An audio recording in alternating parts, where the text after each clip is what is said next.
Center for Blind and Visually Impaired Listeners for over 41 years. The Video Talking Book Network is brought to you with the cooperation of KIOS-FM in Omaha and statewide and the facilities of NET Radio and Television. It's time now for this morning's live reading from today's Omaha World Herald. This morning's reading is brought to us by a grant from the Omaha Association of the Blind. Now let's welcome our blind readers on this Monday morning. Let's welcome Mike Gary and Laura Beth Barr. Good morning. Good morning, Paul, and good morning, everyone.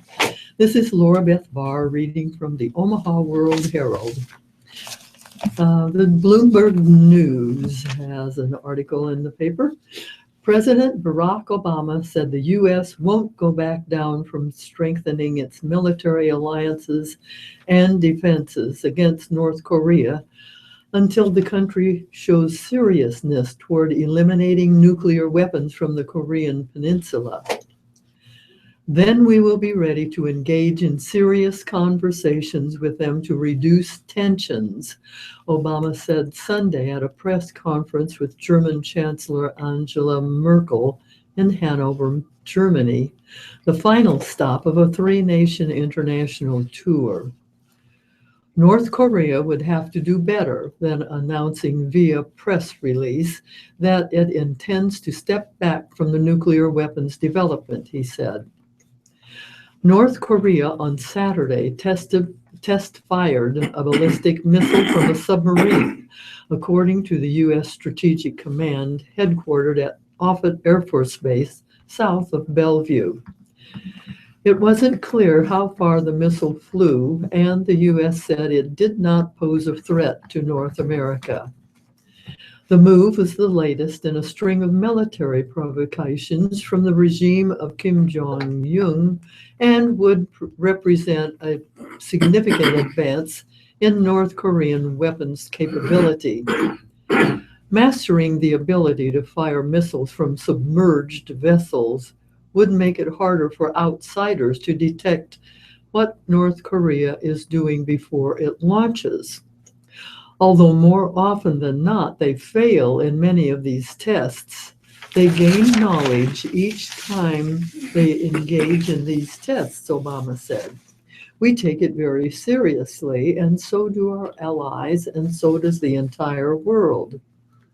In recent months, North Korea has also claimed to have successfully tested its first hydrogen bomb, launched a satellite into orbit, and developed miniaturized nuclear bombs. North Korea's Foreign Minister Ri Soo-young told the Associated Press on Sunday that the country was willing to halt its nuclear tests if the U.S. suspended its annual joint military exercises with South Korea. Ri also said international sanctions wouldn't change the North's behavior. The U.S. State Department responded to Saturday's launch by limiting Ri's traveling to UN functions in New York, where he is attending a UN meeting. The U.S. noted that the launch violated multiple UN Security Council resolutions. The UN Security Council strongly condemned the launch. The U.S. and South Korea intensified their joint military exercises after North Korea conducted its fourth nuclear test in January. About 300,000 North Korean troops and 17,000 U.S. troops are participating in the drills, which are expected to last all month.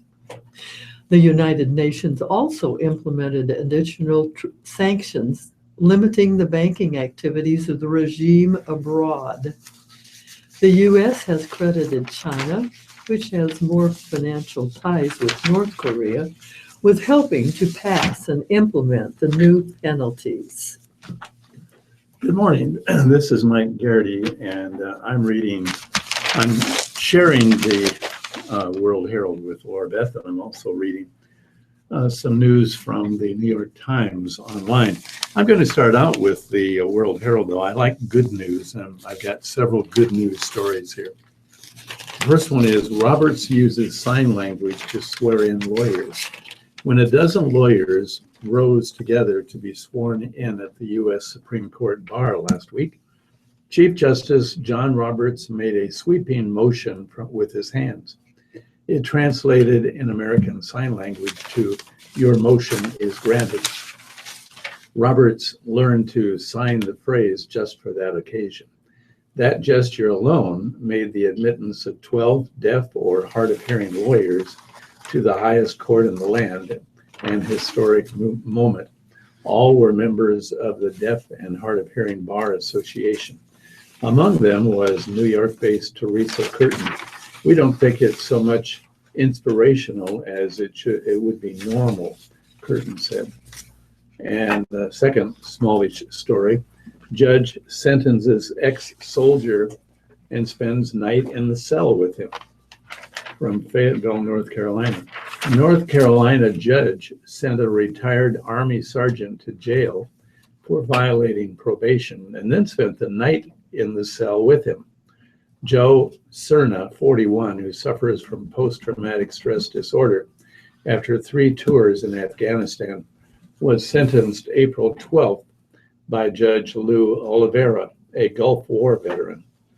When Joe first came to turn himself in, he was trembling, Oliveira said. I decided that I'd spend the night serving with him. Cerna said he was touched by the judge's action, and the two spent the night talking about their military experiences. It was more of a father-son conversation as opposed to a judge talking to someone and sentencing him. And one more. 3D printer creates new feet for a duck. This comes to us from Cedarburg, Wisconsin. A duck who lost his feet to frostbite is waddling again, thanks to a Wisconsin teacher and a 3D printer.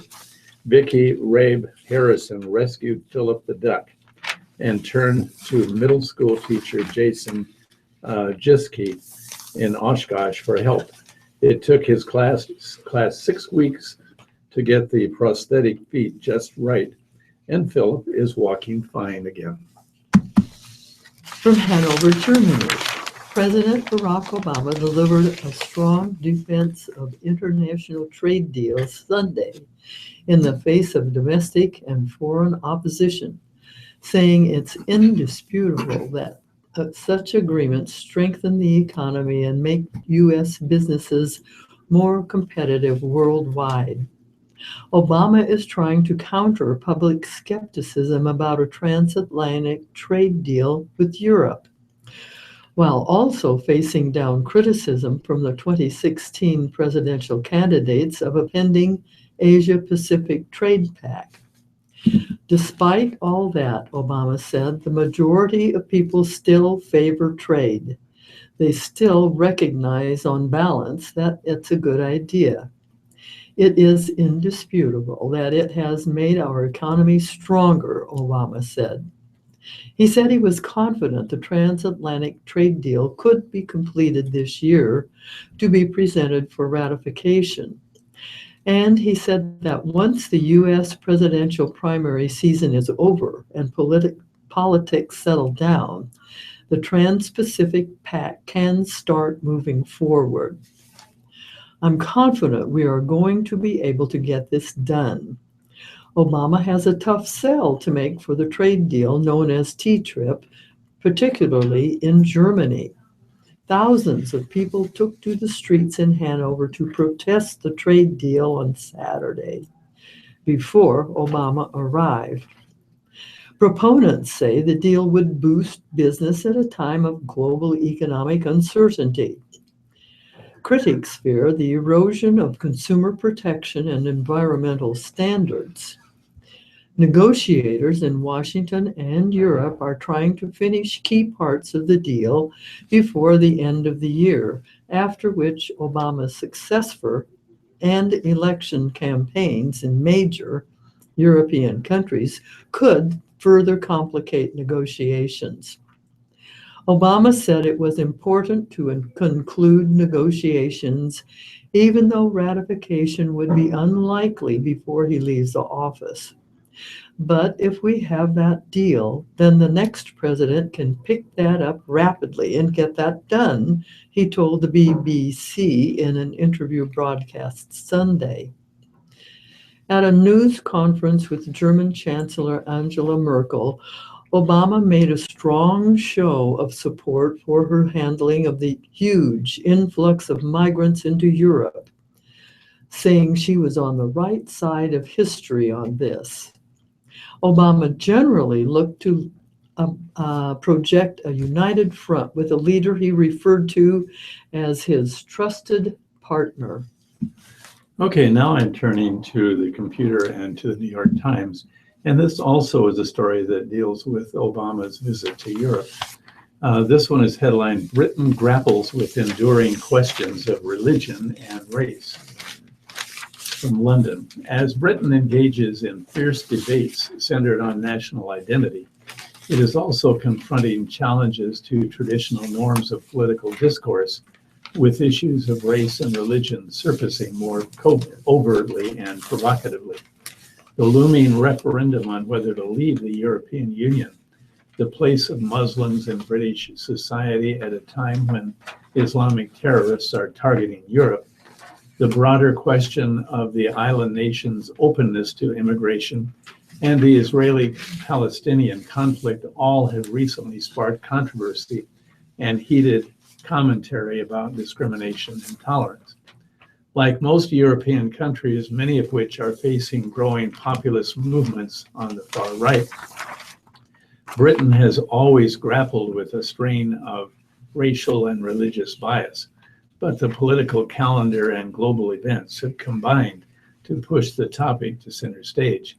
President Obama, during his 3-day visit here that ended on Sunday, was the focus of an extraordinary squabble that centered on his Kenyan father and attitudes toward British imperialism.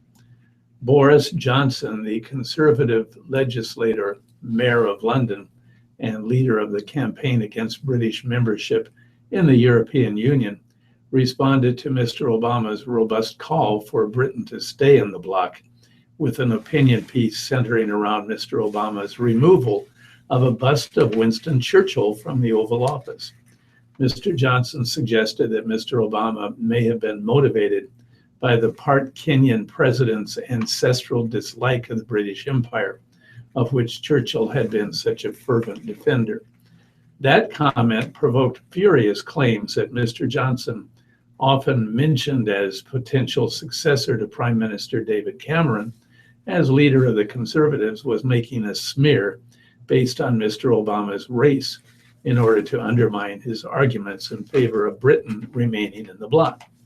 Britain's Foreign Secretary Philip Hammond told the Telegraph icily about Mr. Johnson, people who aspire to hold offices of great responsibility do have to show that even under pressure, they retain their cool and don't step over any red lines. Mr. Obama neatly parried the thrust without responding in kind, saying that he thought even Britons would understand that he might find it appropriate to have a bust of the Reverend Dr. Martin Luther King Jr. instead. Critics say service dogs may mire veterans in PTSD. Army veteran Joe Aguirre opens a restaurant door, then steps aside to let his golden retriever take point. Clear, Aguirre commands, and 3-year-old Munger pivots right, left, then right again, sweeping the room for potential threats. He's basically looking for anything that would be out of the ordinary, a bag, a particular weapon, people acting erotic. After 3 tours on duty in Iraq and 1 in Afghanistan, at the cash register, Aguirre says, block, and the dog places himself perpendicular to his master, creating a buffer to anyone who might approach. Before he had Munger, a simple outing like this would have been terrifying, if not impossible. He's put faith back into my way of looking at society.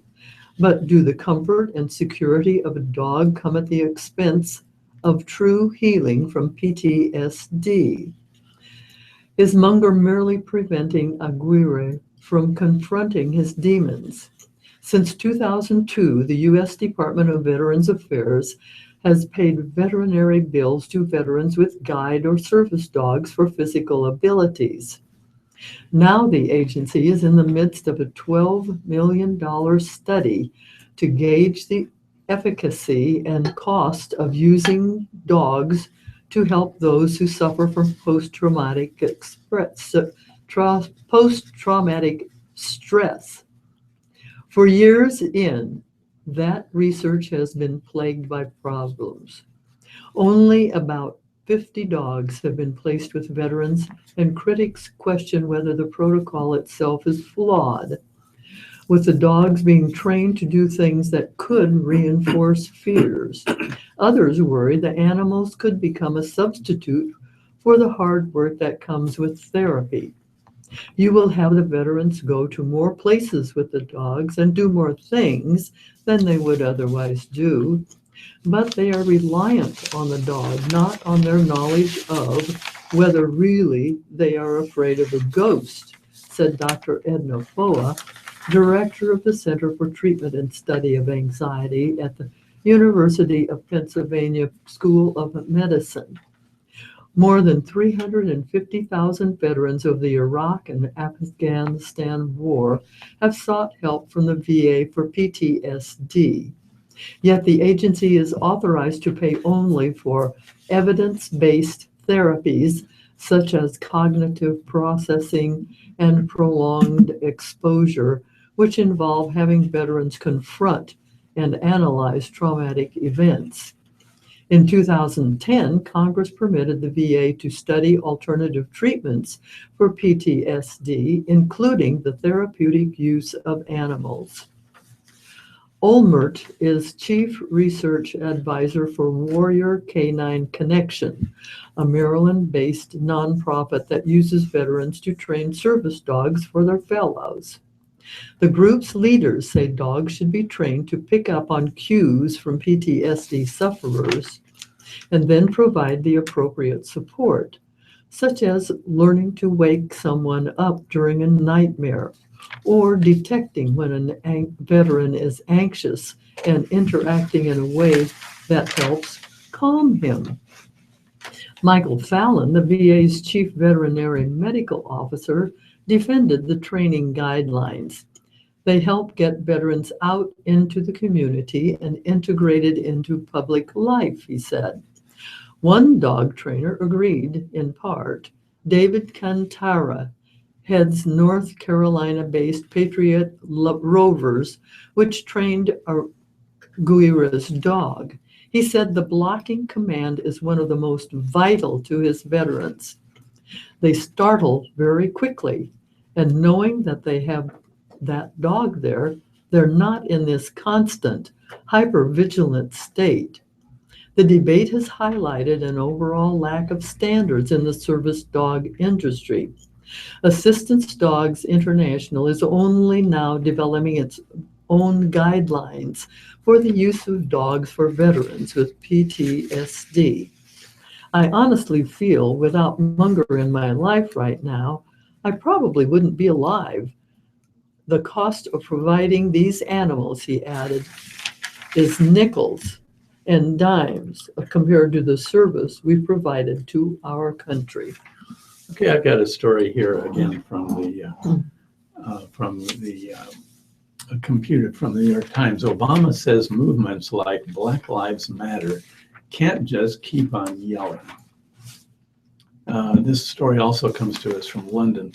President Obama offered an indirect critique of the Black Lives Matter movement during a town hall style event here on Saturday, encouraging activists to engage with the political process and cautioning them that social change can be a slow and incremental process. At a meeting with young people on the second day of his visit to Europe, during which he championed a new trade deal between the United States and the European Union, the president took questions on a variety of topics, including Northern Ireland, transgender rights, and racial profiling. after responding to a questioner who suggested that his administration had not done enough to address racial profiling at airports, a practice that Mr. Obama said he adamantly opposed. The president turned his attention to the Black Lives Matter movement. He praised the movement as really effective in bringing attention to problems, but said young activists should be more willing to work with political leaders to craft solutions instead of criticizing from outside the political process. Once you've highlighted an issue and brought it to people's attention and shined a spotlight, and elected officials or people who are in a position to start bringing about change are ready to sit down with you, then you can't just keep on yelling at them, Mr. Obama said. And you can't refuse to meet because that might compromise the purity of your position, he continued. The value of social movements and activism is to get you at the table and get you in the room, and then to start trying to figure out how is this problem going to be solved. Mr. Obama began his career as a community organizer, working on local initiatives in poor neighborhoods in Chicago. Sometimes, he said, solving a problem means accepting a series of partial solutions. When some activists at the meeting said they felt that their voices were not being heard, Mr. Obama replied, "You are sitting in the Oval Office talking to the President of the United States." The death certificate for the common levy might appropriately read, "Died of natural causes." By the time lawmakers finally pulled the plug on the common levy for the schools in the districts, nearly all but some stalwart believers within the Omaha public schools had given up on the tax-sharing experiment as an effective way to provide adequate funding to metro area school districts. Born of bitter controversy which festered through the years, the tax mechanism unique to Nebraska succumbed to history with an overwhelming 40-7 burial by lawmakers. In his 4 years as chairman, Adams said he agreed to tweak the learning community law to make it work better, but only tweak it. "I wanted to make it work, at least give it a chance to work, and see where it would go," he said. Except for the small rural districts of Springfield, Platteview, and Douglas County West, those gripes about losing money to the levy were genuine. The money that the common levy shifted around between other districts was never a lot when compared to the overall school budgets, he said. But Adams said, and the common levy did douse the political firestorm of boundary and funding fights. Lawsuits went away. The Omaha Public Schools one city, one school district takeover plan went away. The war seemed over, but maybe it was just a battle that was over, he said. Solving the immediate political crisis didn't mean the question of funding for poverty students had been solved, he said. OPF officials claimed then, and some still today, that unless the district had access to the tax base in the suburbs, the district would meet the fate of urban districts in other states that withered from a decline in resources. Citing an 1891 law, the board contended that 21 Millard schools and 4 Ralston schools inside Omaha city limits should be OPS schools. The board said Elkhorn School District land inside Omaha was rightly OPS's. Furthermore, OPS officials said that if a proposed Omaha annexation of Elkhorn were to go through, that Elkhorn schools should become part of the Omaha School District. That annexation eventually did occur. Former State Senator Bill Avery of Lincoln was a member of the Education Committee when the Learning Community was created.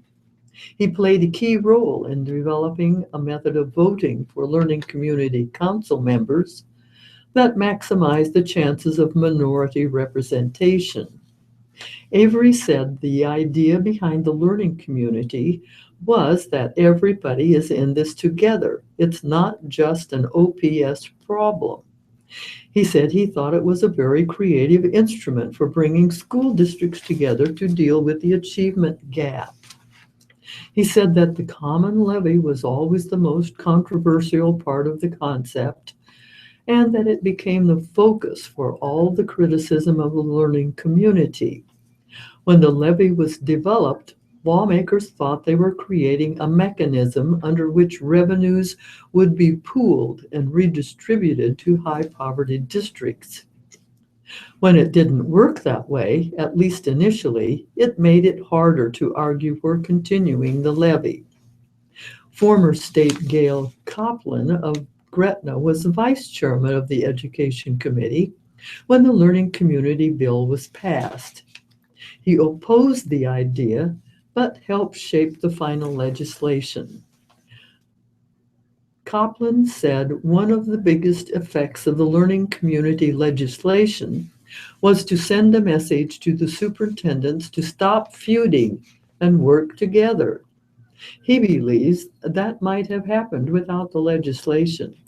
He sees more cooperation now than there was in the past. There's still some glaring differences in resources, but I don't know what you do about that, he said. That's more than a school issue. Despite the solid consensus about tossing the common levy on the scrap heap, some OPS officials believe that the common levy was a more stable revenue source than state aid, which is subject to the political winds. State Senator Ernie Chambers repeatedly cautioned his colleagues that he would not give up on the battle for equity for poor students. Chambers, who had a hand in crafting the learning community, noted that he couldn't stop the bill to end the levy. He said some of its supporters would be leaving the legislature. But I'm going to be here after some of you are gone, and I'll have 4 years. He gave his colleagues a brief history lesson, blaming white flight from desegregation busing in OPS for the rise of suburban districts that gnawed away at the district's tax base.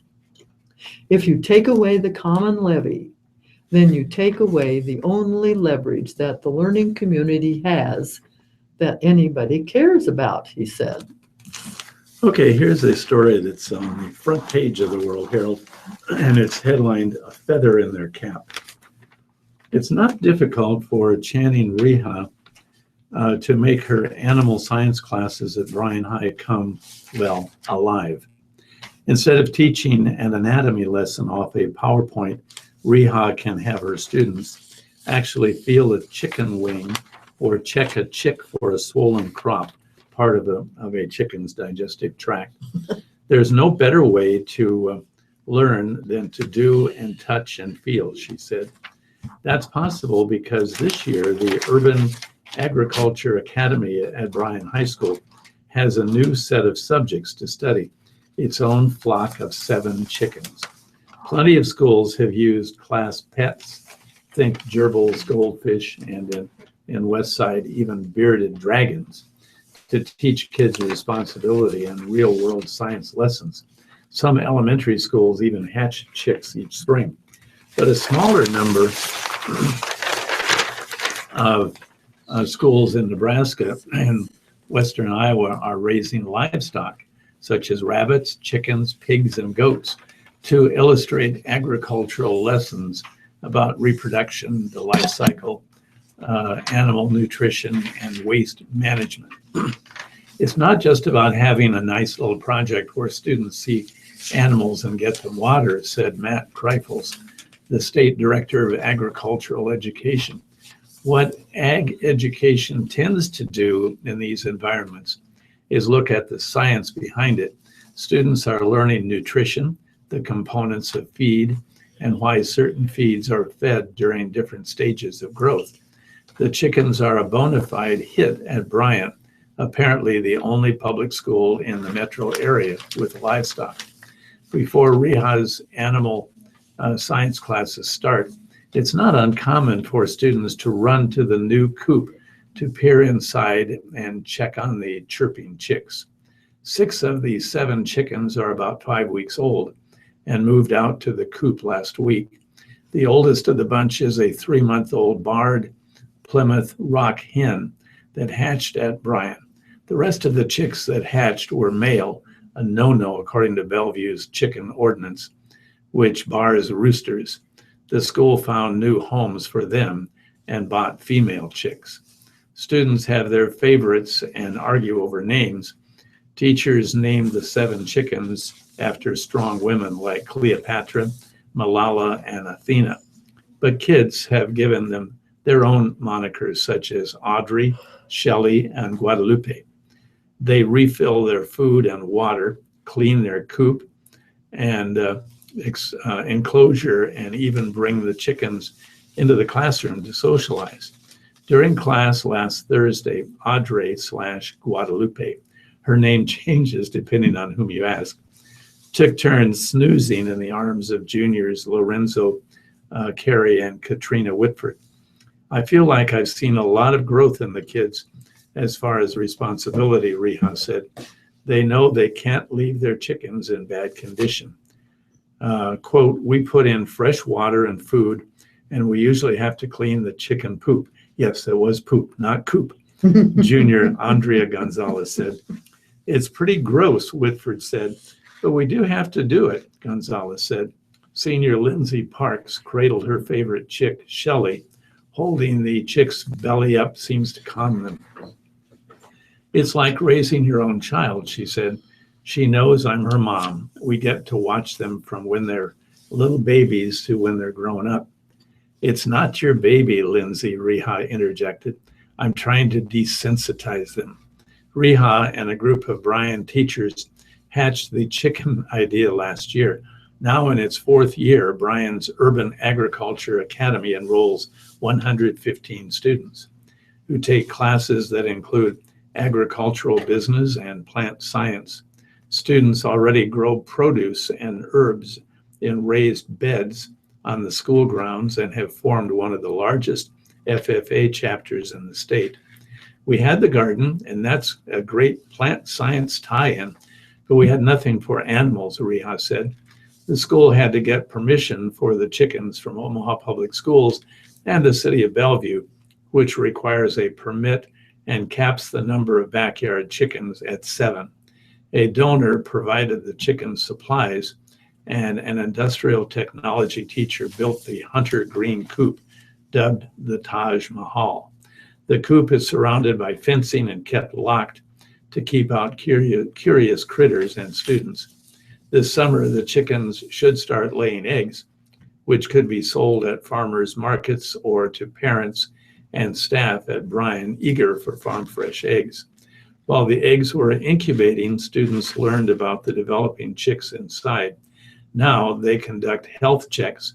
One of the chicks has a crooked beak, an abnormality that prompted a genetics lesson one day.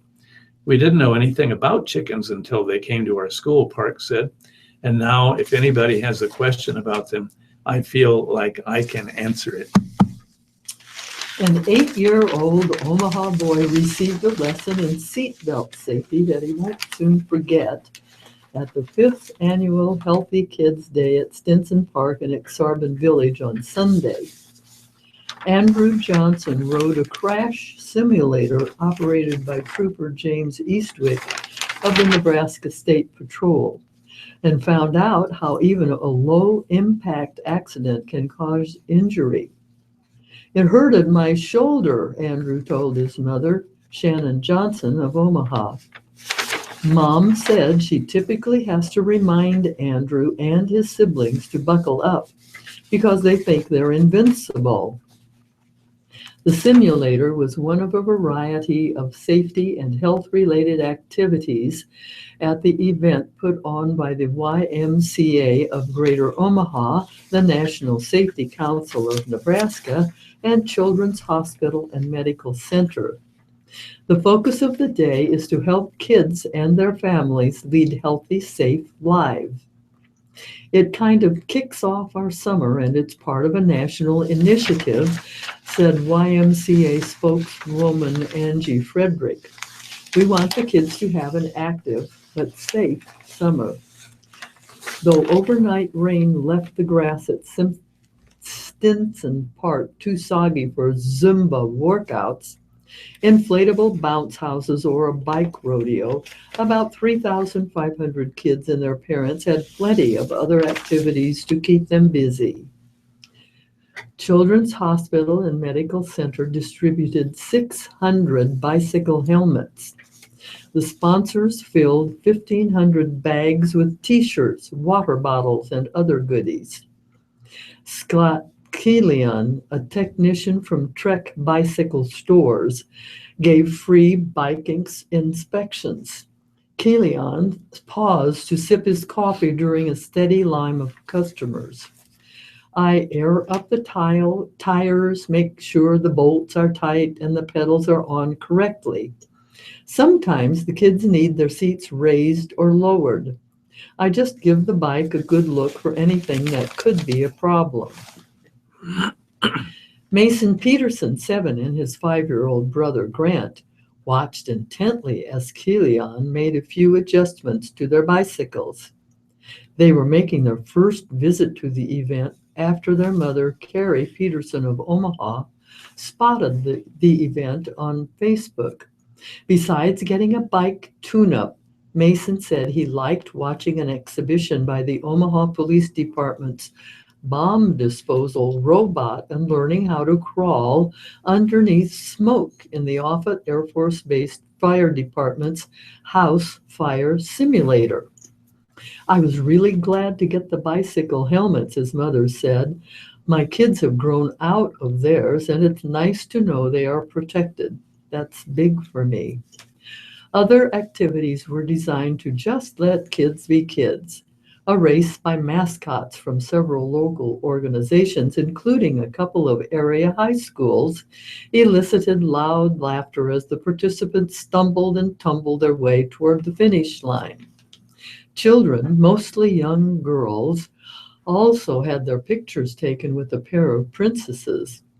Elsa of Frozen and Belle from Beauty and the Beast greeted each child warmly and coaxed high-wattage smiles as parents clicked away.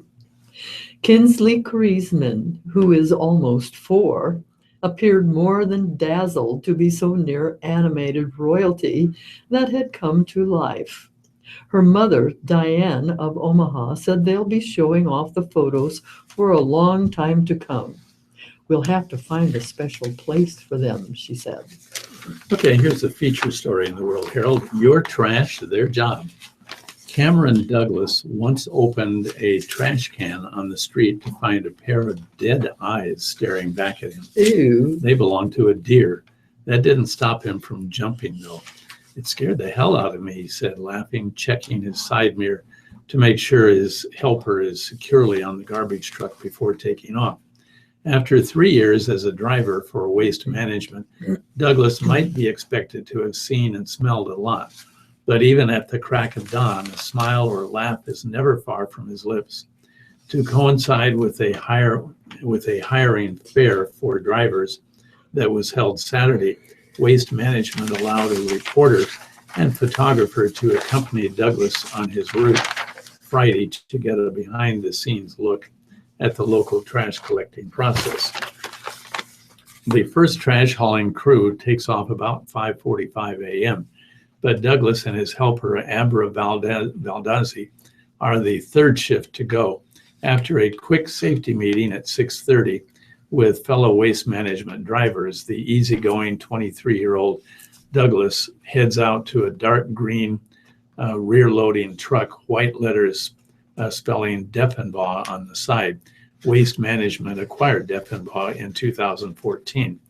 Douglas is a swing driver, which means he doesn't drive the same route in Omaha every day, but fills in where he's needed. If you get your garbage collected in Omaha, it's almost a guarantee that Douglas has driven by your home. He has filled in on every route in the city. I've been in every inch of Omaha, he said. After a check on the oil, engine, brakes, and the push blade in the back, Douglas is given the all clear. The route begins just before 7 a.m. on North 24th Street, somewhere near Ellison Avenue. The first house Douglas and Valdez visit is simple enough. Just one faded green trash can and a couple of boxes that once held bottles of Corona Light.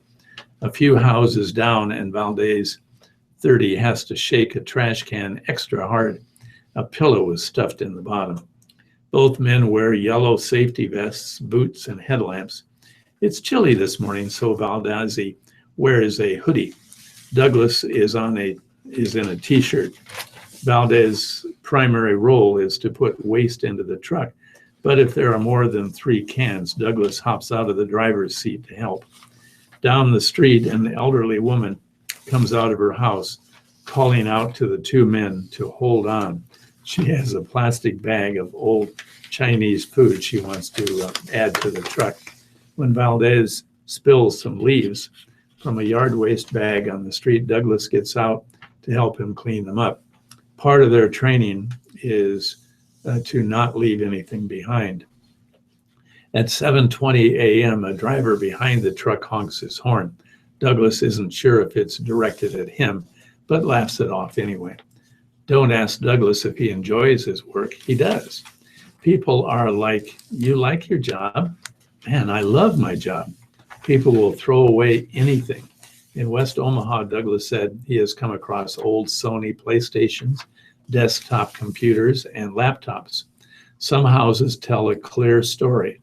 A pile of pizza boxes and broken beer bottles at one, a pink and purple tricycle with one plastic handle broken off at another, the bottom half of a rocking chair next to a piece of a gutter, a pile of unidentifiable dead plants, used diapers, the scent of dozens of unique odors blending to smell like, well, garbage.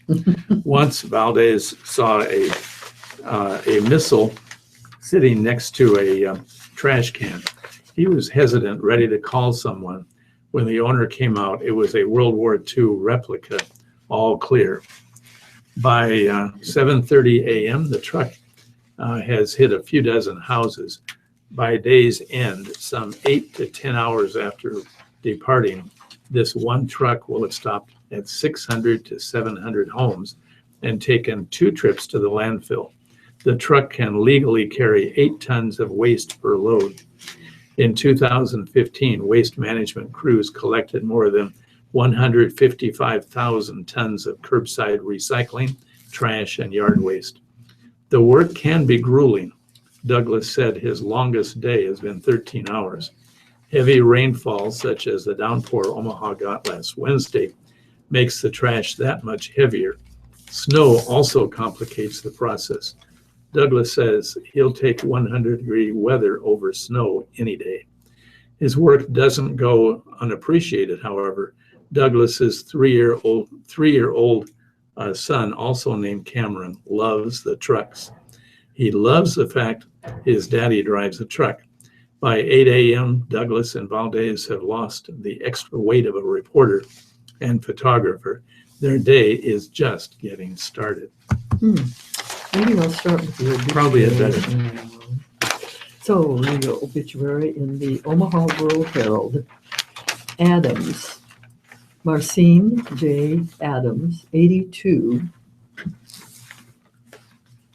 Memorials to the family for a charity of their choice. The Heaphy Hoppendorf Cutler Mortuary in charge.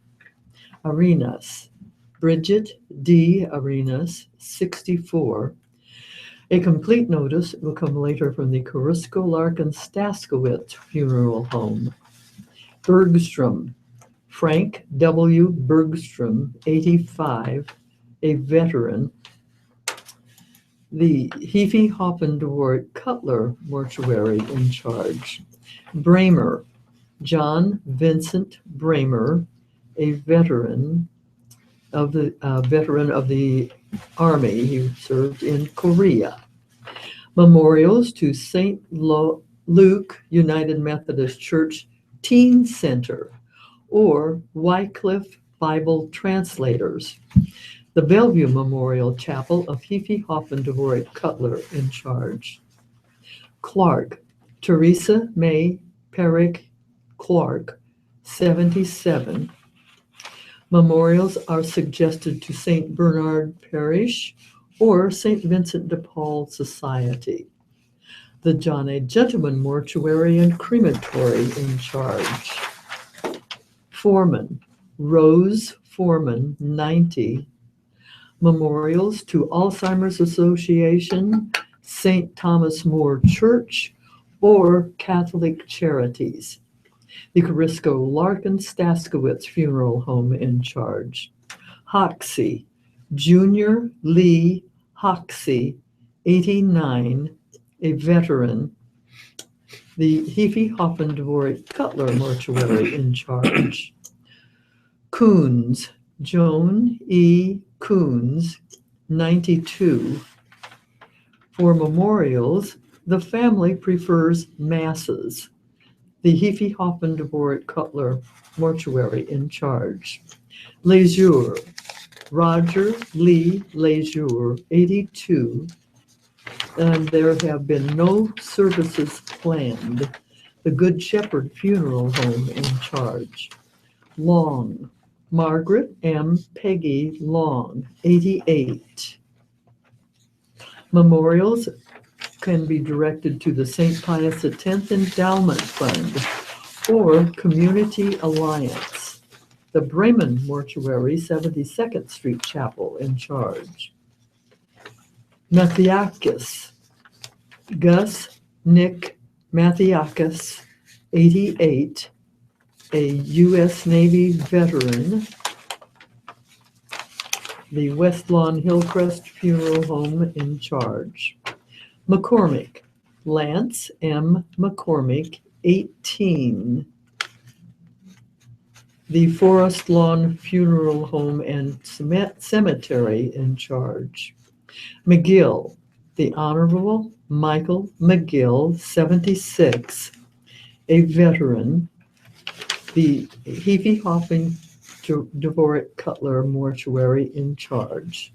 Medders, Marie E. Medders, 82.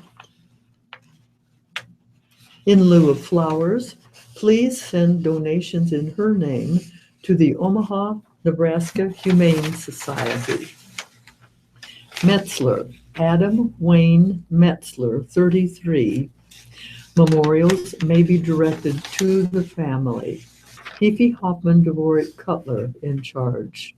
O'Daniel, Elizabeth O'Daniel, 98.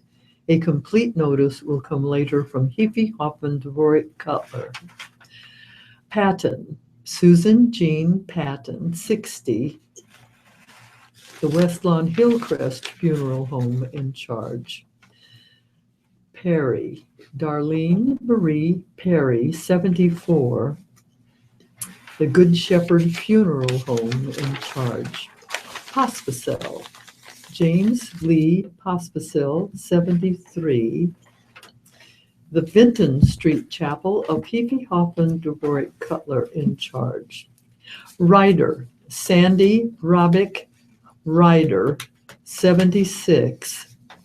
Her body was donated to science in lieu of flowers. Any memorials can be sent to the Nebraska Humane Society. Saldivar, Debbie J. Saldivar, 54. A complete notice will come from the Bremen Mortuary Southwest Chapel. Schindler, Richard E. Dick Schindler, 75. Memorials are suggested to St. Jude Children's Research Hospital. The Kaler Doltz Mortuary in Papillion, Nebraska, in charge. Simpson, Crystal L. Simpson, 47. Memorials should go to the Grace Apostolic Church. The Bremen Mortuary, 72nd Street Chapel, in charge. Taylor, Jean E. Taylor, 76, formerly of Omaha. And there is no mortuary listed. Timmons, Lawrence Dwayne Timmons, 88, a veteran. Memorials are suggested to the family. The Don A. Gentleman Mortuary and Crematory in charge. Werner, Donald E. Werner, 85, a veteran of the Air Force. The memorials should go to Mount Calvary Lutheran Church. The Bremen Mortuary, 72nd Street Chapel in charge. Young, Lester L. Young, 98, a veteran. Memorials will be directed by the family. Hefe Hoffman Dvorak Cutler in charge.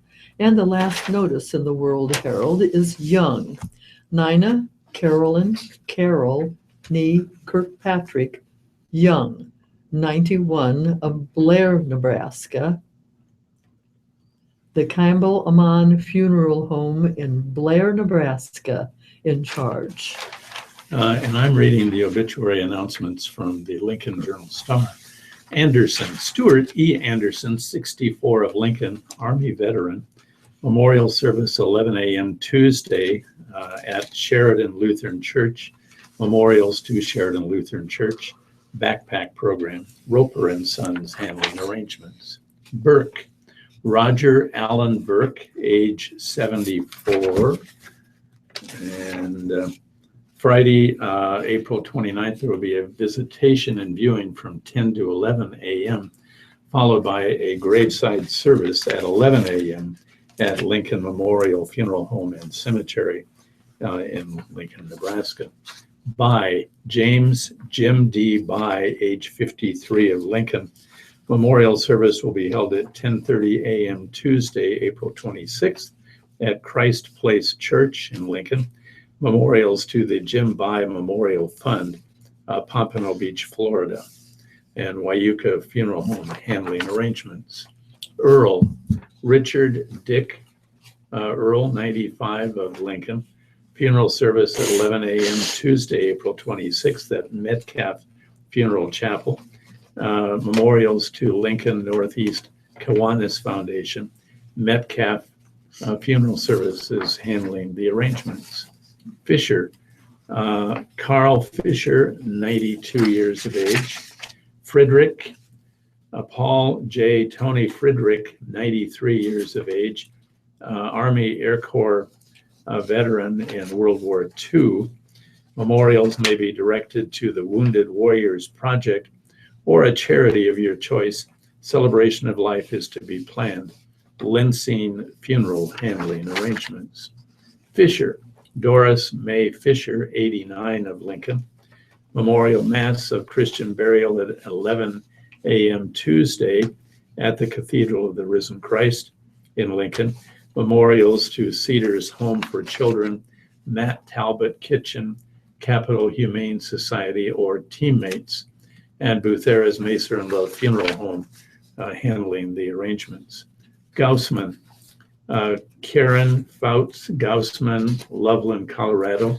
Services will be at 2 p.m. on Sunday, the 24th, in the Vigat Funeral Home Chapel in Loveland, Colorado. Henson, Patsy Ann Kroger Henson, 75, of Idaho Falls, Idaho. Memorial service at 10:30 a.m. today at St. John Lutheran Church in Seward. Huffles, Leo J. Huffles, of Falls City, 93 years of age. Cohout, Adolph Joseph Cohout Jr., 84, of Dorchester. Funeral services 10:30 a.m. Tuesday, April 26th at Kunsel Funeral Home in Crete. Memorials in care of the family for future designation. And Kunsel Funeral Home handling arrangements. IBAC, Max B. IBAC, 74. Private family services will be held at a later date Lincoln Family Funeral Home handling arrangements. Laws. Larry R. Laws of Houston, Texas, 67. Celebration of Life will be held from 1 to 3 p.m. May 7th at 6030 Havelock Avenue in Lincoln. Meininger, Keith D. Meininger, age 91, of Lincoln, United States Army veteran. The funeral service will be at 10 a.m. on Wednesday, April 27th at Lincoln Memorial Funeral Home. Memorials may be directed to the Capital Humane Society or a veterans organization of your choice. Randall, Mark A. Randall, 59, of Lincoln. Memorial service at 2 p.m. Tuesday at Crossroads Church.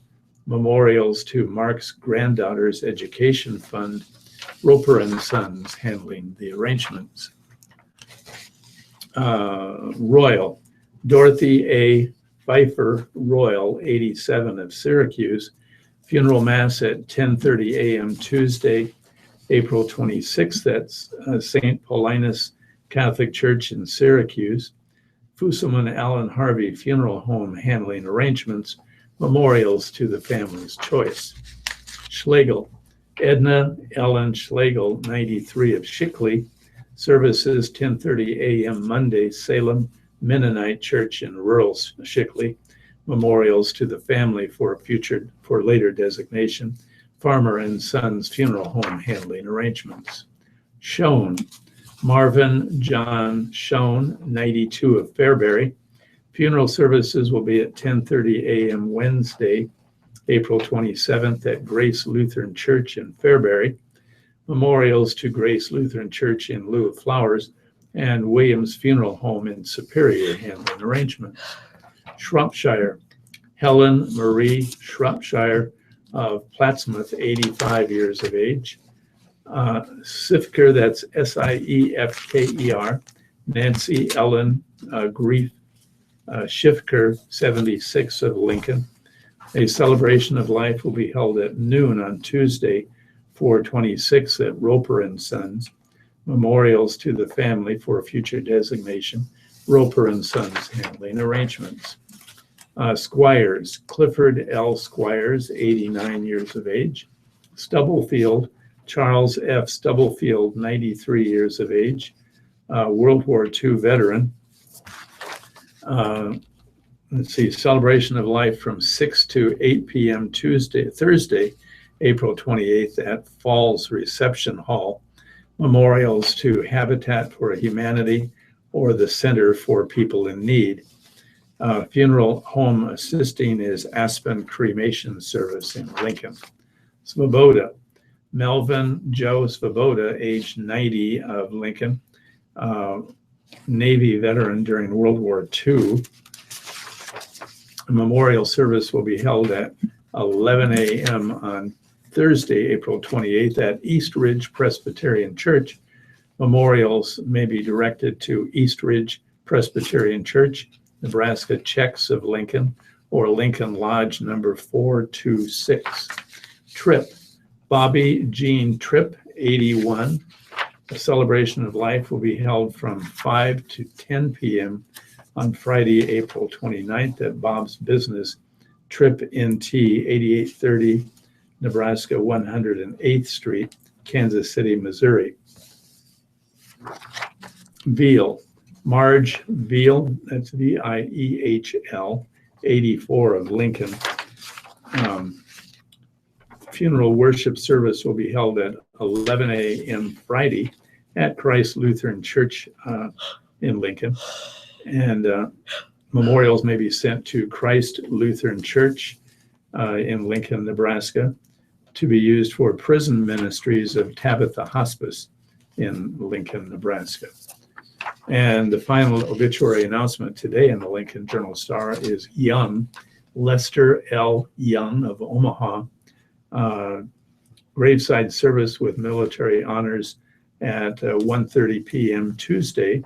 Memorials directed by the family, and Heafy Hoffman Dwarick Cutler Mortuary in charge of the arrangements. Listeners' memorials to the Radio Talking Book Network are tax deductible and will go a long way in keeping Radio Talking Book on the air. Please keep Radio Talking Book in mind when memorials are listed as donor's choice or your favorite charity. Donations should be sent to Radio Talking Book Network, 7101 Newport Avenue, Suite 205, Omaha, Nebraska 68152. Thank you for being a Radio Talking Book Network listener and supporter. We'll take a short break now and be back in a couple of minutes with editorials, today's living and entertainment, business and markets, and sports. And thank you very much for that, Laura. Yeah, it's not bad. Oh, hey. Well, hey, it was 11 o'clock when I started reading this. That's good. You know, I was thinking one time when I was really out of it because of Ray, and I was thinking about him and everything, you finished reading, and I didn't pick this up, and I didn't start to read it, and you just grabbed it and read it, and I was just thinking just now, gee, that was really nice of you to do that, because I don't remember that at all. I was at a hospital someplace or at a doctor's appointment, who knows where, but I was really spacey sometimes when he was sick. I'm so glad you were there. So thank you. I don't remember the incident. Don't you remember that? No, I don't. Oh, yeah, I felt so bad that I had forgotten to. I was just gazing away, I think. You've got the editorial for I've got them or what? I've got several New York Times opinion pieces. Opinion things. Yeah. So that's all I'm going to do. I'll have nothing to do. Just forget that. Okay. Can do that.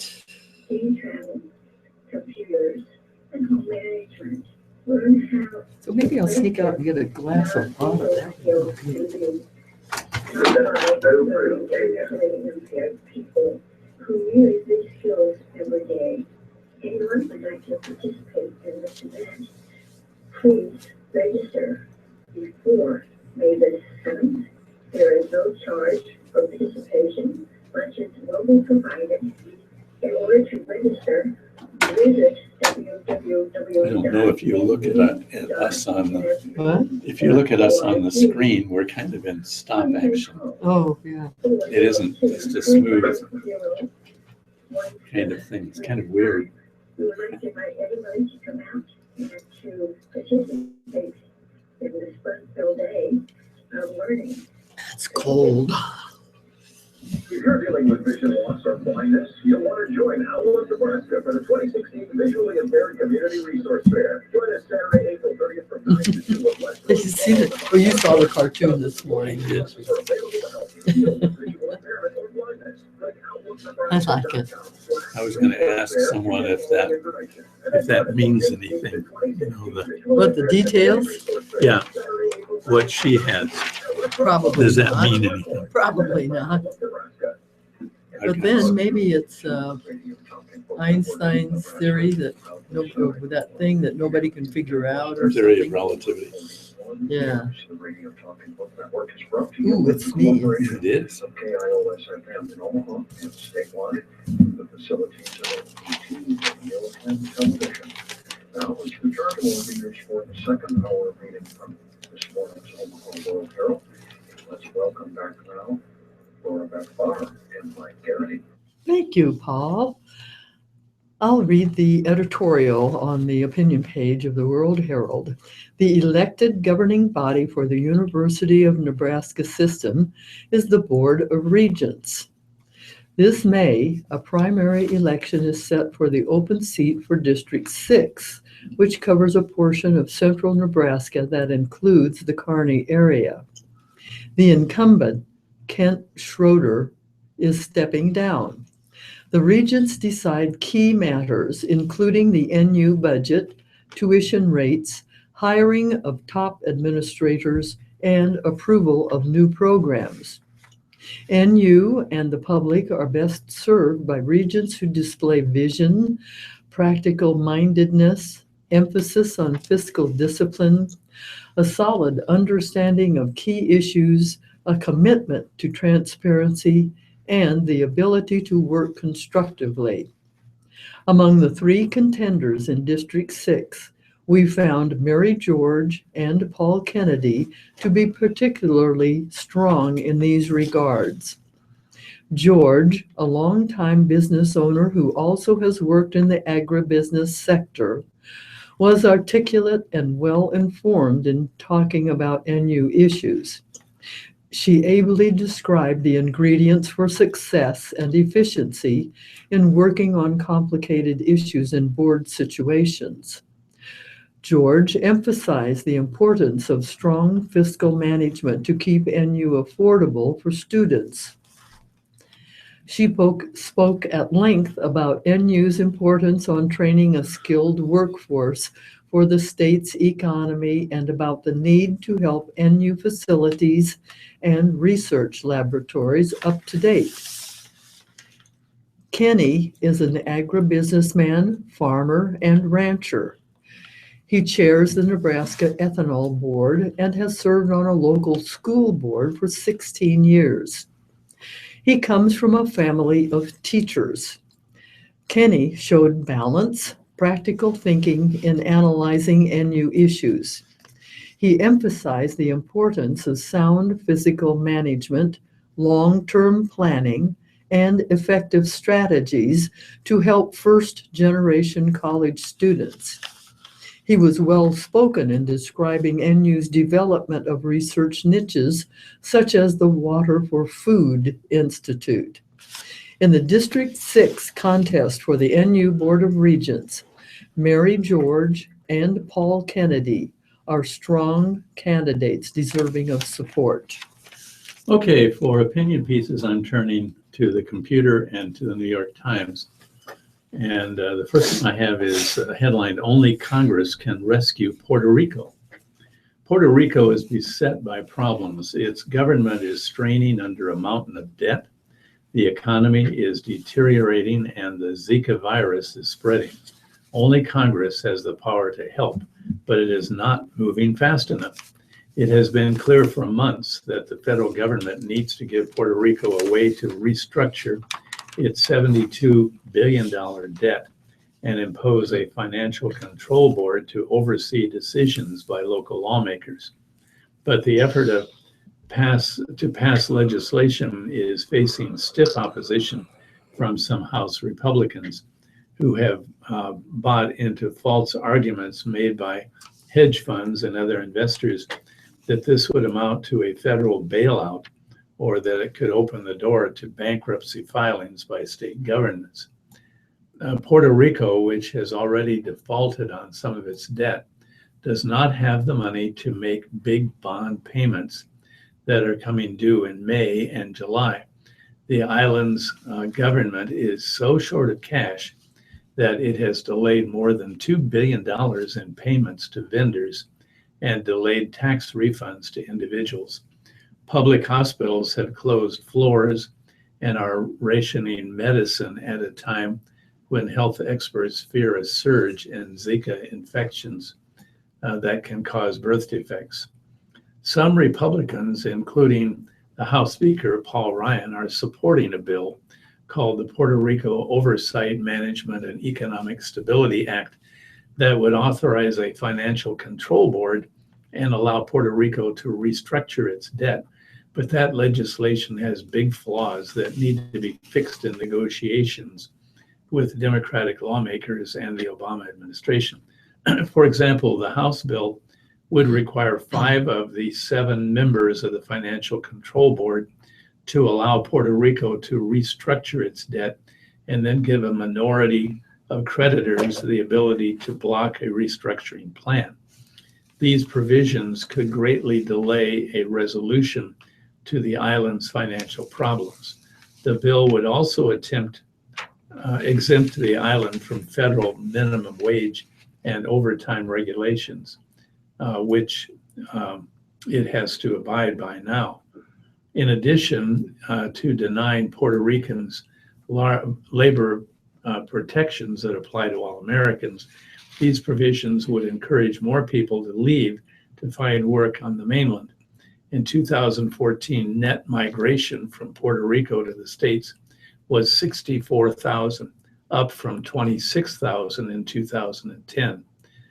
Done right, legislation that would help Puerto Rico through its financial crisis would not cost the federal government any money, and allowing the island to restructure its debt would not mean that Congress would have to give states like Illinois, that also owe a lot of money to investors, the ability to do the same.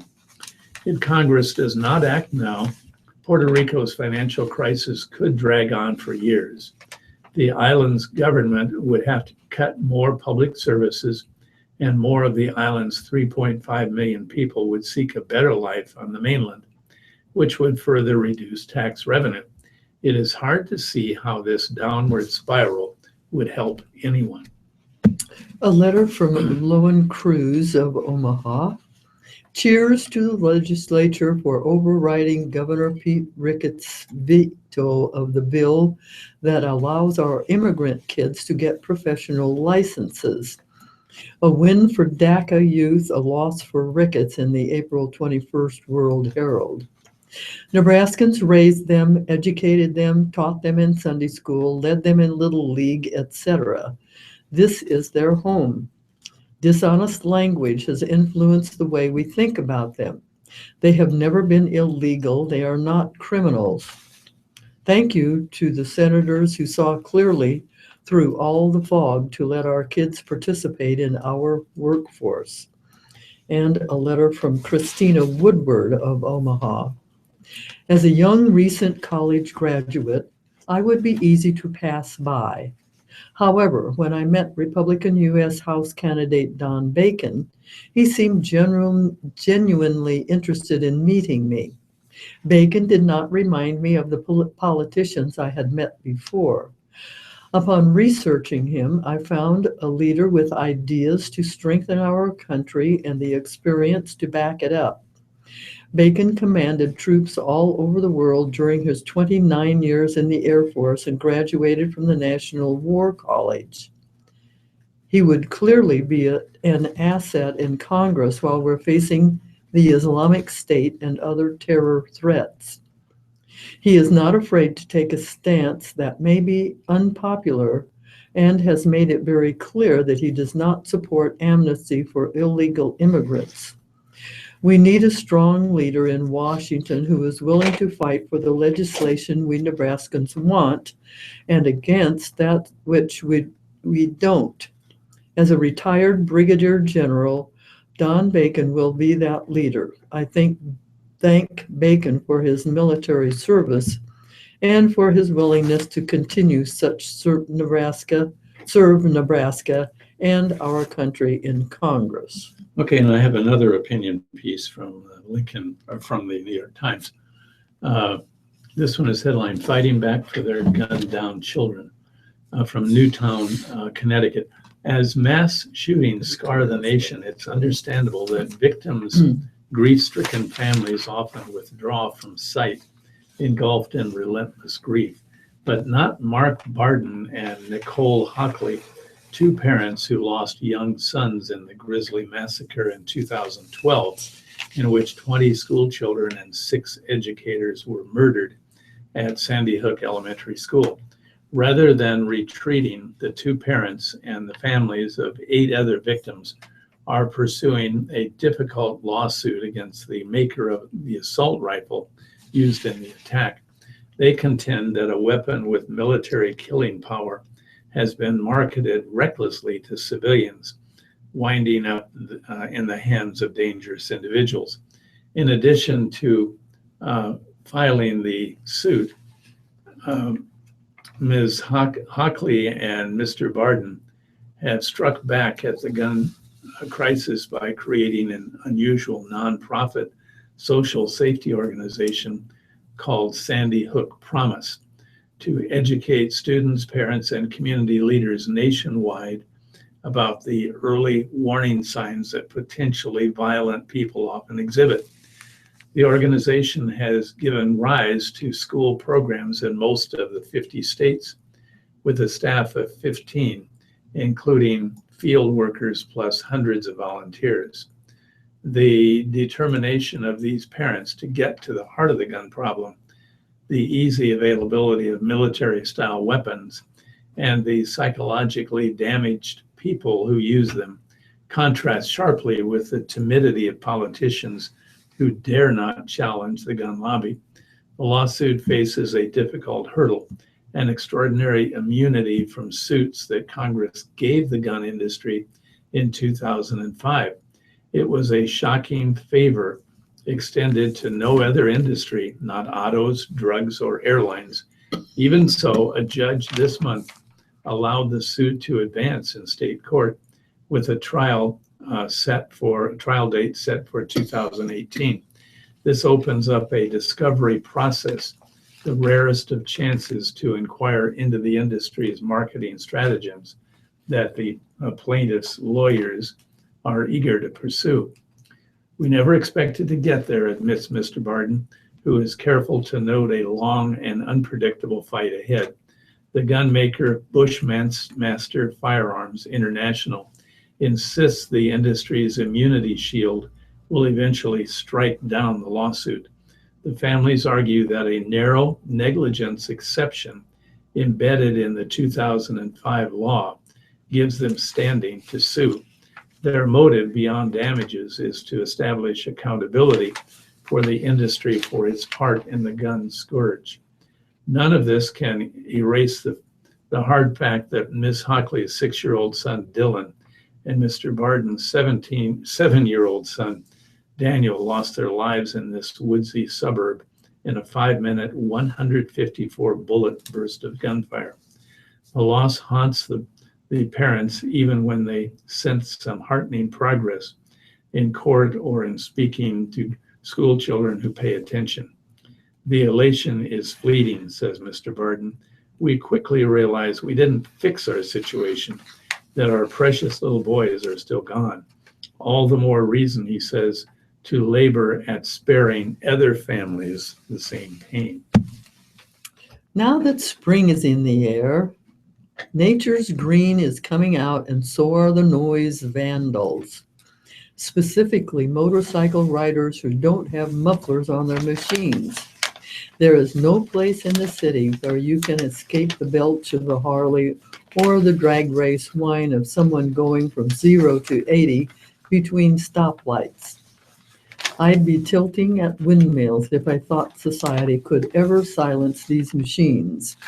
I'm sure that the owners of loud motorcycles would find a way to prove that banning the noise is a violation of their freedom of speech. Yet strangely enough, sometime during the evolution of the automobile, it was legislated that cars had to have mufflers. Motorcycles got amnesty on that one. Levels of selfishness can vary from person to person, but no one is more selfish than the driver of a loud motorcycle. To those who ride to raise money for good causes, your hearts are almost in the right place. The good you do is noble, but it is done by stealing the peace of everyone else within earshot. So thanks to you bikers who have real mufflers on your machines.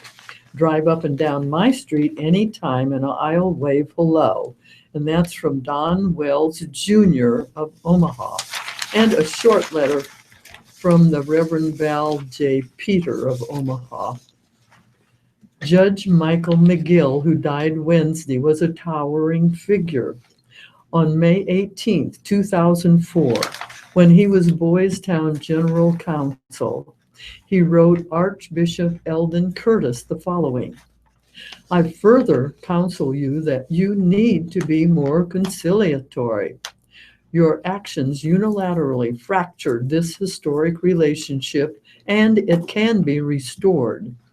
Not by unilateral demands, but by conciliatory efforts. He was not afraid to speak the truth to authority. He is still greatly missed here. Judge McGill helped keep us on the straight and narrow. He was a great leader and is greatly missed, even today. God grant him eternal rest. Okay, let's move on. It is time, isn't it? Move on to It is today's 11:20. living and entertainment. And I like to read some of the columns. So here's one by Ask Amy. This is a strange one. Grandpa has kid fetch him a beer. Is this okay? Dear Amy, I have two children ages 15 and 8. Recently, at a family gathering, I overheard my father-in-law ask my oldest to grab him a beer from an ice chest. My father-in-law is not in the best of health. He is overweight, drinks a lot, and to add to it, many in my husband's family are heavy alcohol drinkers. I tend to avoid these parties with my children when alcohol is involved. Growing up, I was never asked to grab a beer for my father or for any other adult. My children or any child under the age of 21 should not be touching alcoholic beverages. I've expressed my concerns to my husband, but he just brushes it off and says I'm overreacting. He also says that as a child, he too would grab a beer from the fridge for his father and it didn't bother him. Am I overreacting because this does not feel normal to me? Since my husband has no intention of letting his father know how I feel, I need your advice on how I should approach this the next time it happens. Signed, Mama Bear. She says, Dear Mama, you are overreacting. For some of us, having a younger person around to fetch beers from the ice chest is pretty much why we have children in the first place. I'm joking, of course. But by the time I was 8, my father was giving me money and a permission slip and sending me to the store on my bike to buy smokes. Those were the days when a store clerk would sell a child a pack of unfiltered Camels. I'm not saying this sort of choice demonstrates good parenting or grandparenting, but it is typical behavior of a certain type of person. For your grandson, the experience of handing the beer to his grandfather might be counted as some of the most positive contact the two have. Grandpas who ask kids to fetch beers tend not to be touchy-feely types. You should not take this overly seriously, but you can use it as a reason to talk to your son about healthy choices. You can ask your son if he felt comfortable being asked to do this. You can also tell him, I don't like the idea of an underage person fetching alcohol, so the next time this happens, I'd appreciate it if you just came to me or your dad and let us handle this chore. You can also ask your father-in-law respectfully not to ask the children to bring him beer. Next, dear Amy, my husband and I recently received a co-ed baby shower invitation from his step-grandson and girlfriend who live on the East Coast. We have never met the mother-to-be and have had very little contact with the father-to-be. We live on the West Coast, and it hardly seems likely they would think we would be attending this shower.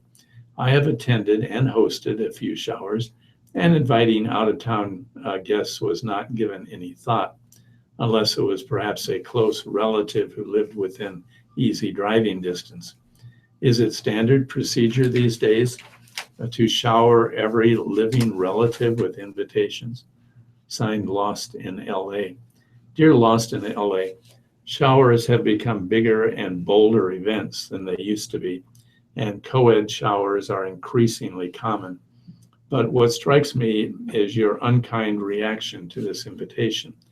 Any invitation should be received with gratitude, even if it is to an event you won't be attending. Your husband's step-grandson, maybe you could start to think of him as a grandson, is about to add a family member to the mix. The least you should do is thank the couple for the invitation and express your excitement about their news. Sending them a copy of Pat the Bunny as a gift for the baby would also be thoughtful, but is not required. Pat the Bunny, I've not heard of that one. I haven't either. Finally, dear Amy, I loved your response to LA Confused. the man who found himself paying for expensive meals and drinks for first dates he was meeting through a dating app. Your suggestions of alternatives to expensive dates were great until you got to this one. Invite her for a hike in the hills. Wow, that's dangerous. All first dates should be in a public place. Signed, L.A. Savvy. Dear L.A. Savvy, yikes, you're right. Maybe readers have contacted me. Many readers have contacted me to say I have suggested something that could be quite dangerous. I completely agree, and thank you all. And I'm going to tell you a little bit about the movies. The Jungle Book remained king of the box office in its second weekend in theaters, beating new opener The Huntsman: Winter's War by $40 million. Disney's live-action / CG spectacle is proving to be a true all-audience success story. With a PG rating and solid word of mouth, it fell only 41% in a weekend two, earning $60.8 million and bumping its domestic total to $191.5 million in just 10 days in theaters. The spectacular hold of The Jungle Book overshadowed the debut of The Huntsman: Winter's War, which, despite its high wattage cast of Chris Hemsworth, Charlize Theron, Emily Blunt, and Jessica Chastain, had a somewhat lackluster $20.1 million bow. But this weekend is all about The Jungle Book. Paul Deragardian, .com/score senior analyst, noted that it could actually help jumpstart the summer movie season too. The big Jungle Book audiences are being exposed to all of the trailers for the coming summer season. So you know it's 1 and 2. 3 is Barbershop, the next cut with $10.8 million. Zootopia is fourth with 6.6. The Boss is number 5 with 6. Number 6 is Batman vs. Superman: Dawn of Justice with 5.5. Criminal is 7th with 3.1. My Big Fat Greek Wedding 2 with 2.1 million is 8th. 9th is Compadres with 1.4. And last, number 10, A Hologram for the King is $1.2 million. Here's kind of a strange little feature story. Upon reflection, more gyms ditch mirrors. Kevin Levitt works out in a gym here without any mirrors. It's a design feature that surprisingly allows him to see more clearly that he's becoming stronger and slimmer. Instead of watching the reflection of his every move, Levitt notices how his endurance has increased and how his clothes fit more loosely. If you see yourself every day in the mirror, you're only seeing the negative, said Levitt, a 34-year-old bartender who belongs to Innovative Results. People want to work out to feel better about themselves, and you can't do that if you're always looking in the mirror and judging yourself. Mirror-lined gym walls grew out of the 1970s bodybuilding movement when lifers would watch themselves flex and pose. After years as the standard decor, mirrors are getting the heave-ho from some Southern California gyms, tossed like a sweaty towel over concerns that they foster counterproductive self-criticism. Academic studies have found that mirrors can diminish exercisers' sense of well-being and don't appreciably improve weightlifting form. Thomas Plant, a psychology professor at Santa Clara University, published research in 2014 showing that exercising in front of a mirror increased tension levels among college students riding an indoor cycle compared with those pedaling without a mirror. If you're looking at yourself and thinking, maybe I don't look as healthy or as fit or as good as, and there's somebody exercising next to me who is all glammed up or all fit, It just adds a level of stress to the average person that's just not needed. Plant noted that people who score high for narcissism enjoy working out in front of a mirror the most. We live in a selfie culture, he said. The fitness facilities and the gyms are going to appeal to that kind of narcissistic cultural trend. It also makes these facilities look bigger. If you put mirrors all around, it looks like this big, vibrant facility. At Levitt's gym, the tall walls are covered with large photos of outdoor activities such as surfing, snowboarding, and hiking. Outdoors, there are no mirrors, said owner Aaron Guyette. We want our clients to be able to get lost in play. When you were a kid and you played on the playground, you weren't worried about what you looked like. You weren't worried about your form. The Louis Armstrong House Museum has acquired the only known film footage of the great jazz musician in a recording studio, following its discovery in a storage locker. The 33 minutes of 16 millimeter film captured Armstrong recording his 1959 album Satchmo Plays King Oliver in Los Angeles for Audio Fidelity. Record producer Sid Fay said the film professionally shot, but wound up not doing anything with it or telling anyone about it. Michael Cogswell, the museum's executive director, called it a groundbreaking discovery. The museum announced the acquisition last week. The film has spent the past 6 decades in private hands or in a strange storage locker. Not even the most diligent Armstrong researchers knew it existed, Cogswell said. Frey's daughter, Andrea Bass, who helped the museum acquire the film, said she first learned about its existence in a chat room discussion of her father's company. Frey, the founder and president of Audio Fidelity, was known in the industry as Mr. Stereo for being the first to release a commercially distributed stereo recording. He died in 1968. Bass said that after her mother died in 2005, her sister placed the Audio Fidelity tapes, films, albums, and personal family items in a storage locker, unbeknownst to her. People were always asking me where the masters were, said Bass, a former marketing director. I went on one of these message boards about Audio Fidelity, and someone said, I have the masters. It turned out to be a person who buys the contents of abandoned storage facilities. Bass said she was unable then to purchase the Louis Armstrong material, but the man contacted her again 6 months ago, and this time they struck a deal. The film was made just after Armstrong appeared on a Bing Crosby television special.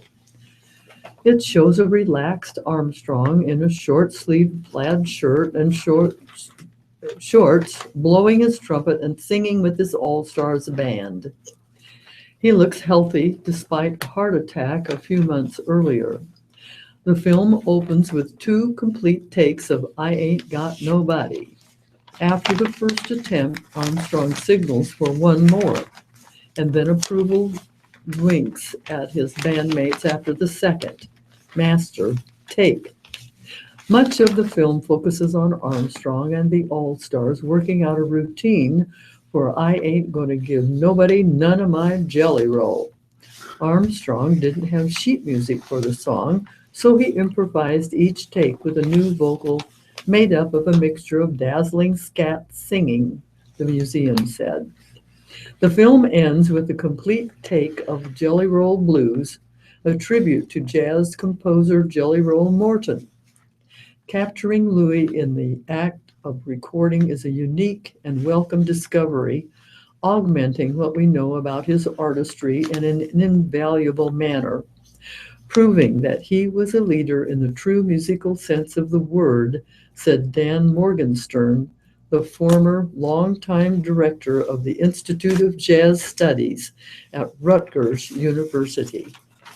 Okay, here's another column, one of my favorites. by John Rosemont on parenting. The question that he faces today is a difficult one. We are a struggling blended family. My husband has 3 children, ages 7, 12, and 17, from a previous marriage. Their mother's home is focused on the easiest way of parenting. She allows unlimited electronics, showers the kids with presents, and does not discipline effectively at all. It's obvious she wants to be the kids' friend. We are the opposite on all counts. The problem is that the kids oppose us every step of the way and only come over to see us because they have to. When the kids are with us, we deal with extreme behavior problems, entitlement, and disrespect. My husband and I are on the same page, but we are reluctant to implement and enforce disciplinary structure because nothing we do is supported by the mother. We want to do what is best and what will hopefully be accepted by the children, even if only in the long run. Is it possible for this to work when the parent with primary custody is not likely to ever see the light and cooperate with us? And his answer is the good news, and it is really, really good news, is that your husband is supportive of your expectations and your attempts to discipline. In many, if not most cases, the father in a blended family is a pushover / wimp / enabler / milquetoast, and the stepmom is pulling her hair out because she is afraid to do anything that might even slightly upset the kids during visitation. Any remarried dad who stands firmly with his wife, that is the stepmom, where his kids are concerned, deserves a medal. Your husband has his priorities in proper order. This is a difficult situation for sure. More accurately, it's maddening, infuriating, and often provokes fantasies involving bizarre forms of retribution. Fantasies are fine, by the way. In a situation of this sort, they act as a safety valve of sorts. Just don't act on them. First, you must not allow the ex's parenting to influence yours in any way. Don't, for example, begin competing with her for the kids' affections. If you do, it's downhill from there because the only way to compete with her is to go over to the dark side. When the children are with you, do what you know is the right thing to do in any given situation and concerning any given issue. Second, you need to train yourselves to stop thinking about the ex-wife's deficiencies and dysfunctions. That's only going to drive you nuts and increases the likelihood that you will begin taking out your frustrations on one another. Block her out of your heads. Keep in mind, however, that she is doing the only thing she knows how to do, however pitiful and counterproductive. Let's face it, if she was capable of being an authority figure, she and your husband might still be married. In a sense, you should count your lucky stars that she's a parenting basket case. Third, kids are instant gratification oriented. Therefore, at these ages, the children like mom more. As children mature, however, they develop the ability to see down the road and begin to delay gratification. At that point, there is some likelihood that the kids will begin to appreciate what you and their father have tried to do for them. There are, of course, no guarantees. Then again, over the years, I've gotten better and better at fortune telling.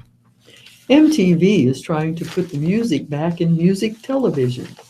The cable network that popularized the music video plans to air its first weekly live music series in almost 20 years, as well as a music competition series from Survivor producer Mark Burnett and a new version of the MTV Unplugged performance series. MTV executives announced the plans last week at a presentation for advertisers in New York. We are reasserting our DNA, said Sean Atkins, president of the network. MTV has to be the network that gives voice to youth and gives artists a voice to speak to youth. Music is our muse. MTV will announce 14 new series, the most in network history, and almost all have ties to music and pop culture. For Wonderland, the weekly music show, MTV will stage concerts at a loft in downtown Los Angeles that can accommodate multiple bands and comedy acts, inviting in the same youth who used to flock to New York Times Square for TRL and to beaches for MTV's spring break festivities. It will be a place you want to go, a physical place where you can be part of MTV, Atkins said.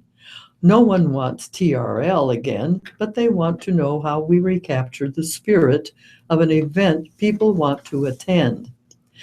MTV had all but abandoned music programming in recent years, focusing instead on reality TV programs like Teen Mom, Catfish, and The Challenge.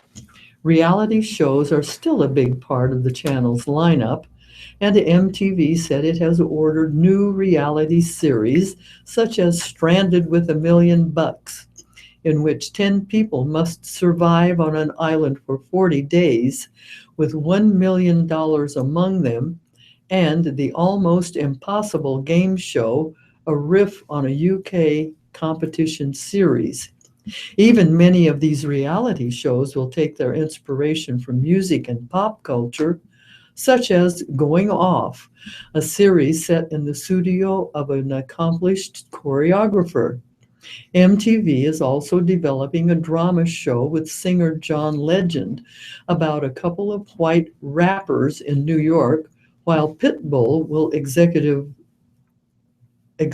produce a show about a young guy in Miami who makes it big. MTV will resuscitate the show Cribs, in which celebrities take viewers on a tour of their mansions, showing off their cars, pools, and luxury items. The new Cribs will appear on Snapchat, part of a larger slate of original series MTV will make for a messaging app that already appeals to the audience MTV wants to get at. Apple hopes Chinese shutdown of iTunes and iBooks is only a pause. Apple Inc. says it hopes to resume its online iTunes and iBook services in China, where they were recently shut down less than 7 months after being launched. The New York Times reported last week that Apple's online movie and bookstores initially received government approval, but were blocked last week on orders from the broadcasting regulator, the State Administration of Press, Publication, Radio, Film, and Television.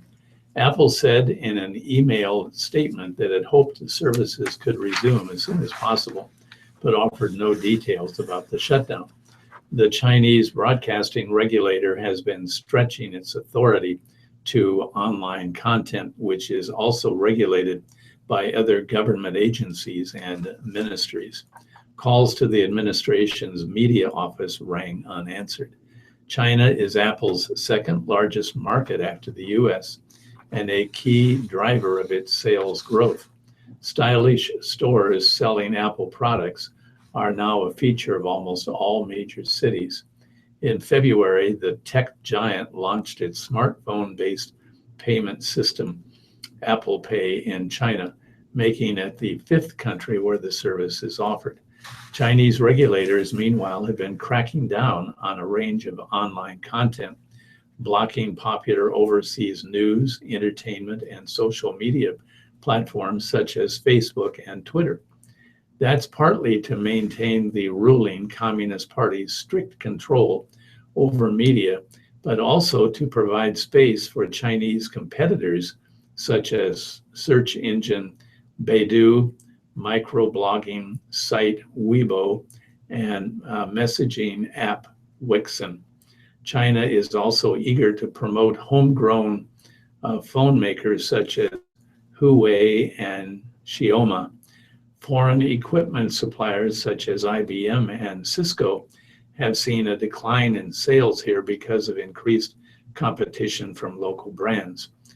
President and Communist Party leader Xi Jinping has repeatedly stressed the importance of China's maintaining its cyberspace sovereignty by blocking the free flow of information from outside the country. And I'll get to some sports now. Swim Mac Carolina will have a strong presence in the U.S. Olympic trials, bringing around 30 competitors from its club team and about a dozen more Charlotte-based swimmers to Omaha. But the list of Carolinians in Omaha won't end there.